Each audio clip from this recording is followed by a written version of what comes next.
কি ভাই, জীবনে খারাপ সময় আছেন, কাউকে পাশে পাবেন না। যে পাশে থাকার সে এমনি সে পাশে থাকবে। কিছু মানুষ তো স্বার্থের জন্য পাশে থাকে। তারা আপনার অবস্থা, আপনার পরিস্থিতি কীরকম যাইতেছে সেদিকে খেয়াল করবে না। আপনার অবস্থা খারাপ যাইতেছে বিদায় কি তারা আপনার সাথে মজা নেবে।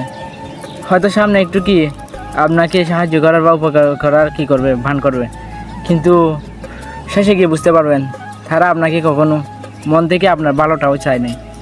কিছু আপন মানুষ তো আছে এমনই, আপনার সাথে উপরে উপরে ভালো করে কথা বলবে, কিন্তু ভিতরে ভিতরে আপনাকে হিংসা করে জলে পরিচয় হয়ে যাবে ওরা। তাই সব সম্পর্ক যদি একই সাথে স্বার্থ ছাড়া হতো তাহলে আজ কোনো সম্পর্ক বিলীন হতো না। তাই সব সম্পর্ক টিকিয়ে রাখার জন্য স্বার্থের প্রয়োজন নেই। হ্যাঁ, আজকাল স্বার্থের সম্পর্ক বেড়ে গেছে। দেখবেন কাছের লোকজনও স্বার্থের ছাড়া কথা বলে না। যারা স্বার্থের ছাড়া কথা বলে না তারা কখনো আপন হওয়ার যোগ্যও রাখে না।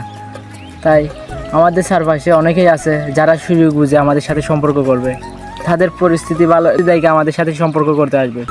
দিন শেষে কিন্তু আবার দোকান দিয়েও তারা অতি শীঘ্রই চলে যাবে। এরকম এখন মানুষ আমার জীবনে, আপনার জীবনে, সবার জীবনেই আছে।